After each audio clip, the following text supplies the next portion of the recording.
Hello, my name is Marcus. I'm the compiler of a collection of therapy quotes entitled 1001 Windmills of the Mind, a collection of advanced self-help quotes taken from what's often called the psychodynamic or the psychoanalytic perspective, which I'll go, as I understand, is referred to by some, perhaps many, as philosophical medicine and narrative medicine. Yesterday, oh my God, an excellent video I thought was done on the song, the pop song, I Want You to Want Me by the rock band Cheap Trick. I spent almost an hour just on that song about the primary symbiotic necessity that babies have when it's not met. You yearn and crave, I beg you to beg me, I need you, I want you to let this whole issue of wanting to create the symbiosis, you can't do it. When real needs are not met, you kind of keep trying for it because you're in pain. But when you reach, hoping a better past, you can't get a better past. The past did take place, but the unconscious has no time, so you're reaching. So the excitement is maybe it triggers the past. Somebody in the present reminds you of the mother of the past. And you'll only be attracted, like Cupid's arrow, instant love at first sight thing. It's a right brain thing, emotional thing. So this falling love stuff is chemistry, instant chemistry. If somebody triggers or reminds you of the mother of the past who failed you, and you'll only feel this limerence or excitement if somebody failed you the way your mother failed you. So, one point is, well, a few points. Number one, if it's unrequited, well, don't understand it. It's a right brain chemistry instant thing, and you didn't remind them of your mother who hurt them. So forget it, right? Maybe she reminded you, or he reminded you, let's say. Or the other person reminded you of the failing mother. You felt the excitement, but it wasn't mutual. So you got to understand this chemistry. It's an instant excitement because babies feel delirious euphoria, blissful one. It's oceanic feeling, oceanic bliss, mystical, blissful feeling. So you can get some of that excitement, euphoria, when you can't. You feel like you're floating and you lose track of time. And you forget about the world kind of thing, have just the two of us idea because you want to recreate the symbiotic oneness, baby and mother one. It's just the two of us like that. So that's part one. Part two, Miss Teacher says, be mindful or think or pause for a minute. If you do have that spellbound feeling, love at first sight, whoa, and you fell madly in love at first sight kind of thing, we can pause for a second and say, think about your parents. What kind of relationship did they have? Do you want that? If no, then go away, kind of thing.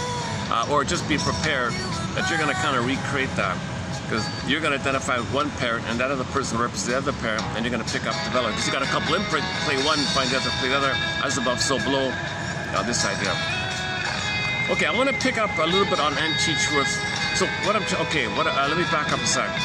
An overarching theme that covers the span of the past maybe 2 weeks is this kind of symbiosis. Mother-baby needs like a oneness to continue this symbiotic issue. And various aspects of it have been discussed in the past two weeks. So Stephen M. Johnson got the symbiotic character issue.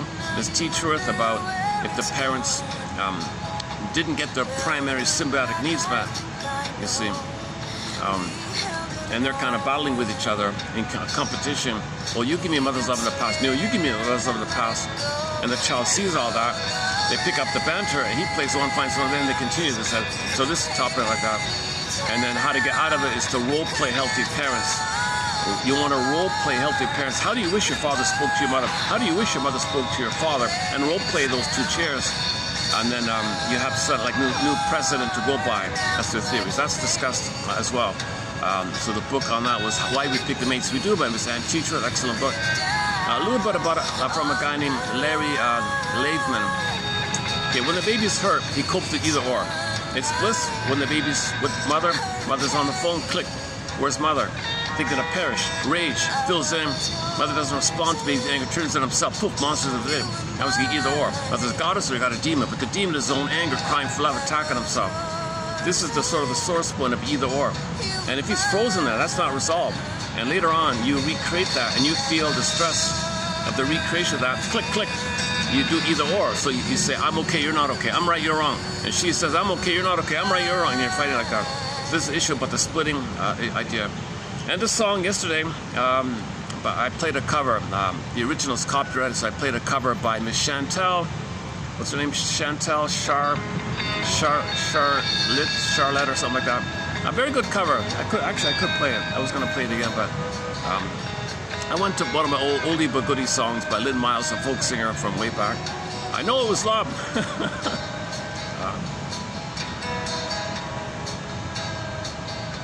Not the limerence. I think, is that right? It's not the limerence, not the crazy spellbound. It's like a mutual companion love.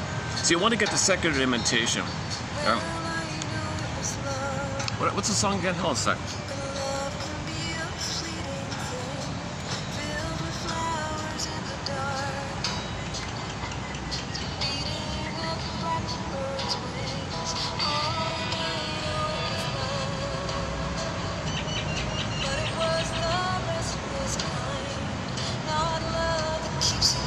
Oh yeah, oh no, oh she talked of the limerence. Typical, okay, typical. So she means the spellbound falling limerence, trying to get the primary symbiosis need. So she falls in love, or the singer in the song, or the narrator, or the protagonist in the song. It's about somebody saying, "Oh my God, oh wow, that's it. This is all the excitement."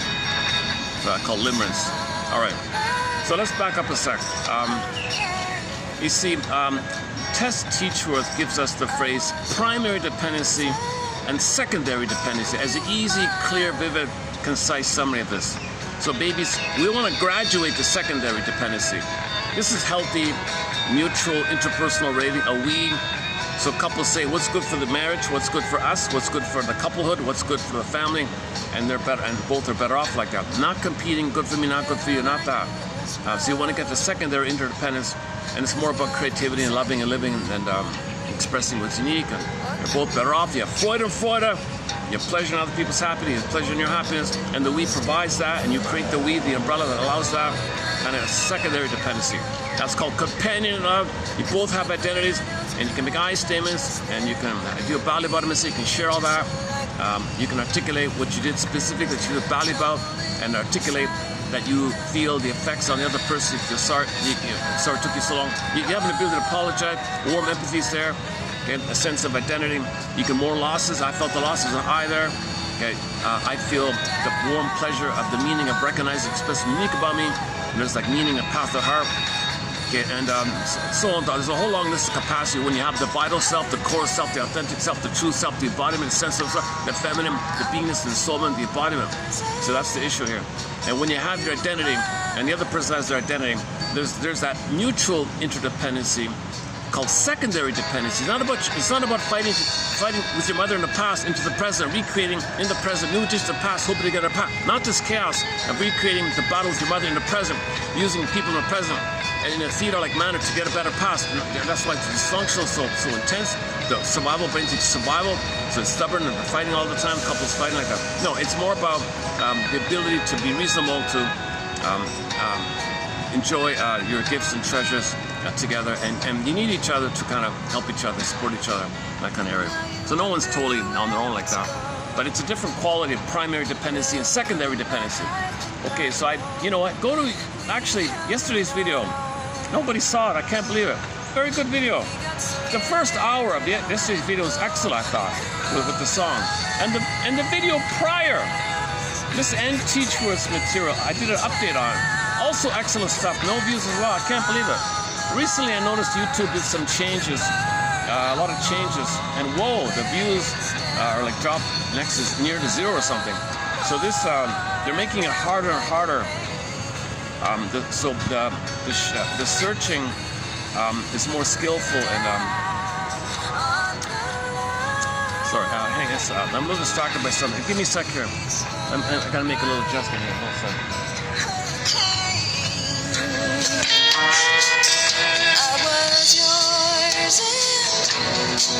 You were mine, and I was yours, and you were mine, and I was yours, and you were mine.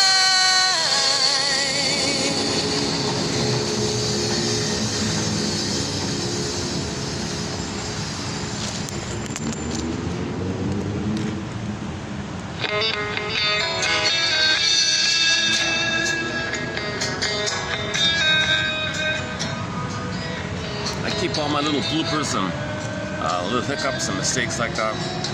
But man, oh man, if you get something out of this video here, check out the past two in particular, the first hour of the past two. In 2 hours, you'll get a lot of insights crammed, very condensed. I try to condense it and present it in my usual clear kind of way, I think. All right.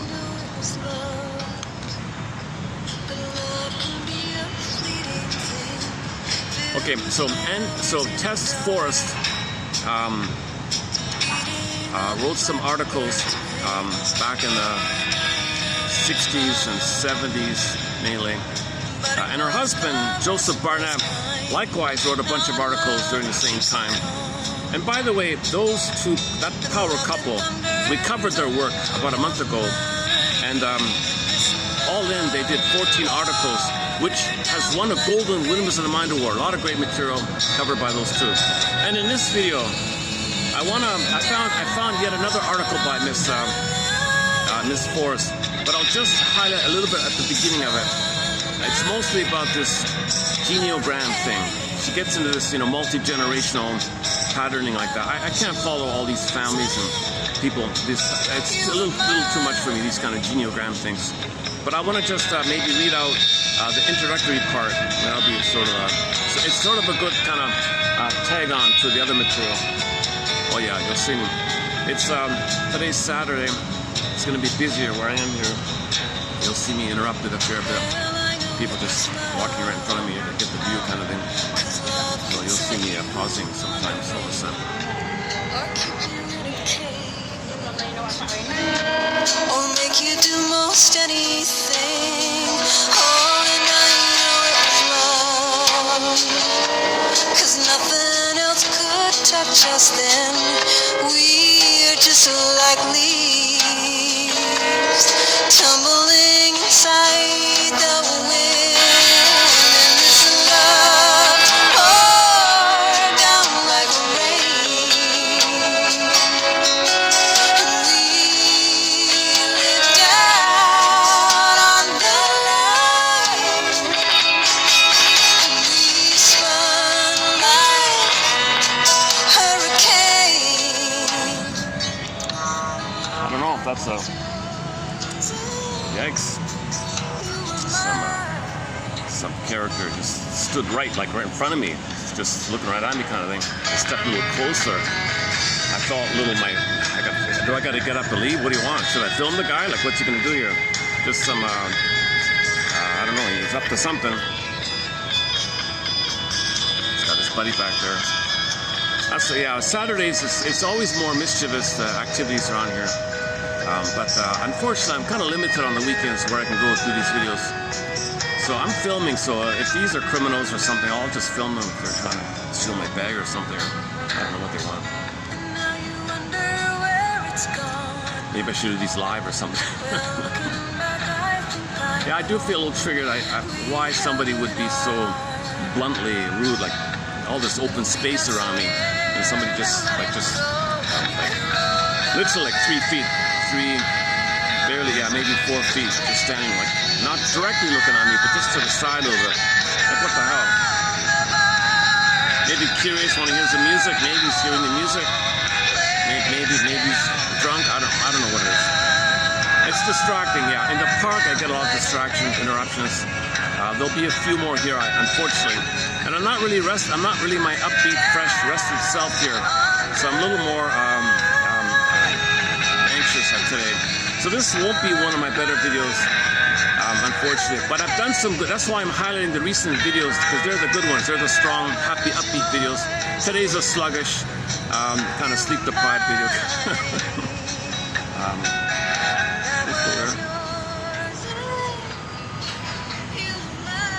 Okay, they're on their way. Well, let's focus on our poetry. That's the important thing. I don't want to get too sidetracked here. So Tess Forrest is an excellent author. She was a bit of a leader in the women's movement and all that. A lot of people were inspired by her. Even an artist drew some portraits of her. Tess in Blue and Tess ×3 or something like that. So she was a beloved lady back in the day. and her husband is a respected shrink, like a medical doctor shrink, and they were quite a powerful couple. They wrote on similar areas, but specifically a little different areas, but they had a shared kind of understanding about going a little deeper. Barnett, the husband, is incredible. He wrote about the affect, if it pops in or if it pops up, these different personality styles. And then if it pops in, that's the obsessive and the thinking, is defensive. Obsessive thinking, you take refuge in minutiae. OCD is as defense against proper thinking because you don't want to get a feeling.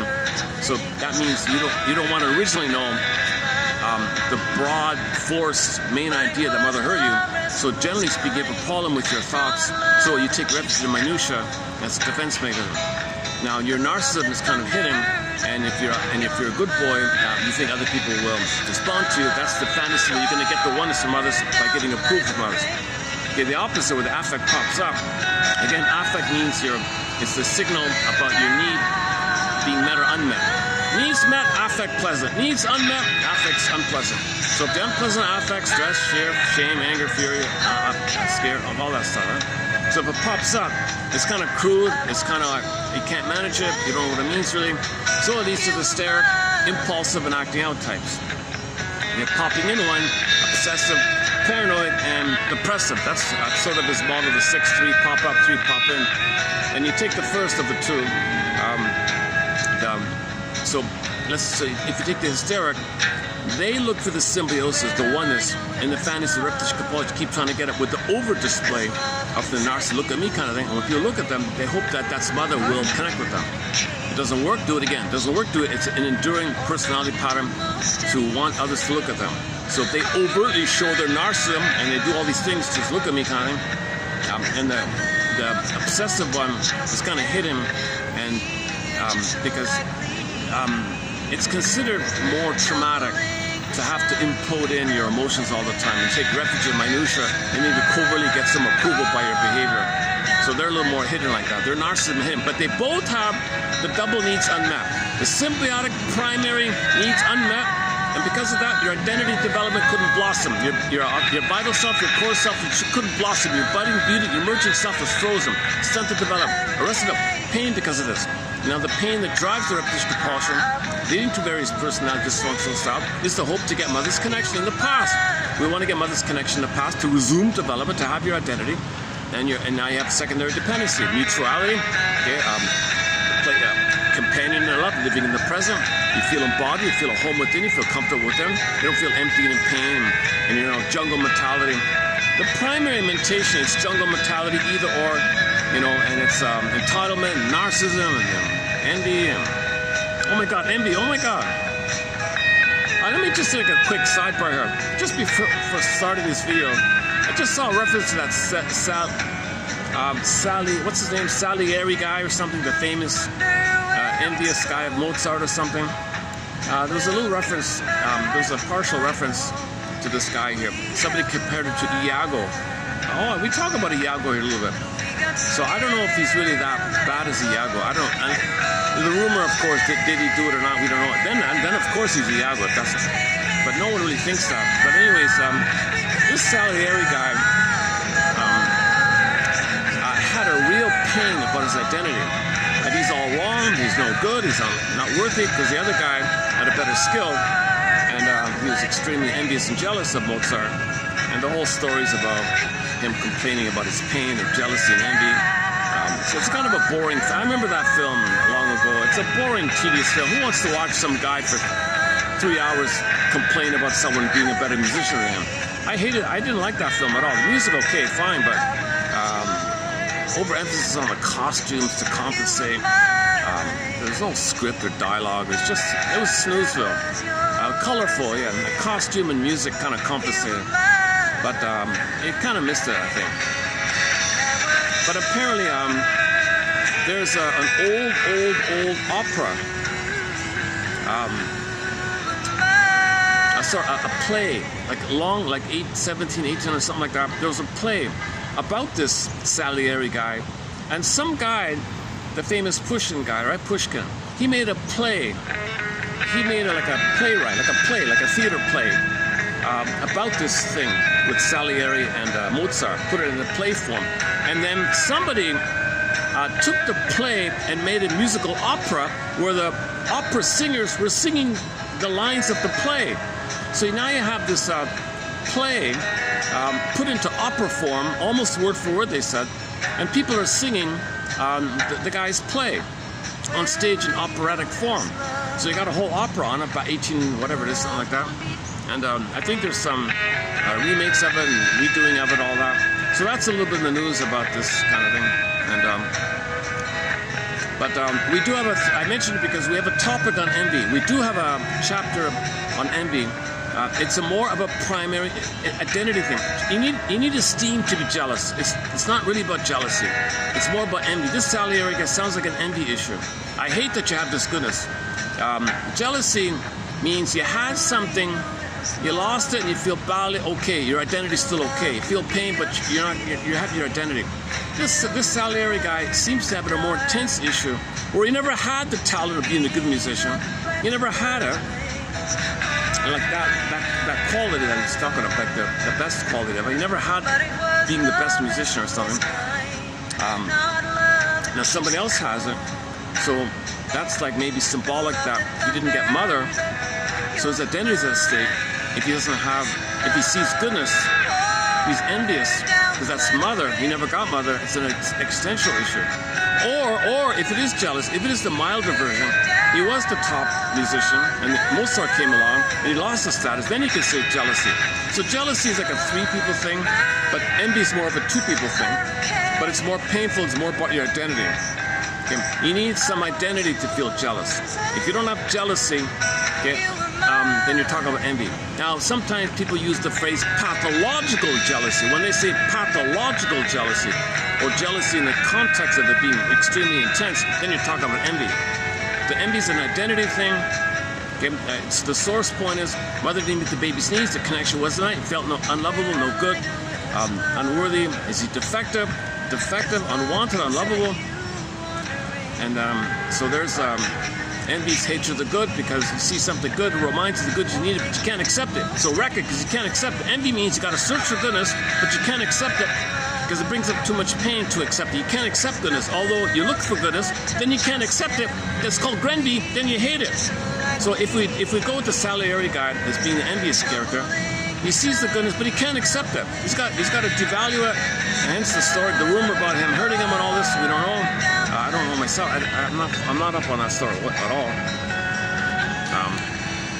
It's like a made-up myth or a fictionalized version of a story, or like a legend kind of thing. I don't know what's going on there, but it does address the topic of jealousy and envy.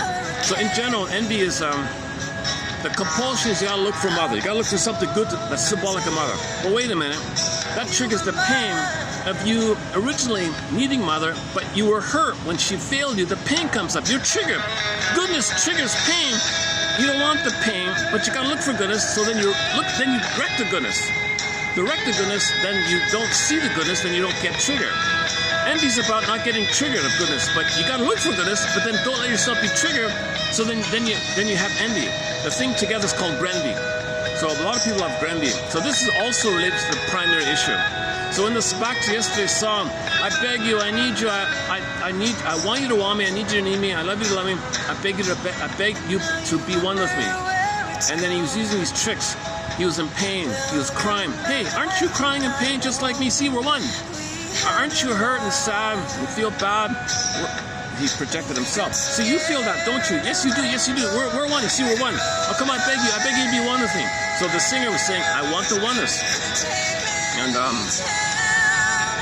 okay, so a lot of society's ills and dysfunctional families come from this unmet primary needs, unmet symbiotic needs. The mother's meant to function as a symbiotic object, a self-object for the baby.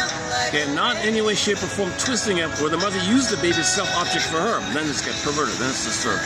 Okay, the mother cannot use the child to comfort her, soothe her, be a teddy bear for her, nurture her, be a symbolic mother of her, and she's going to control the child for that. She can brainwash the child to sabotage his autonomy, sabotage his development, to comfort her, to soothe her, and brainwash the kid to do such a thing. And reward the kid when he gives up his identity development. Rewards the kid only on those times. He only gets any kind of approval when he sacrifices himself. He'll be very enraged by this.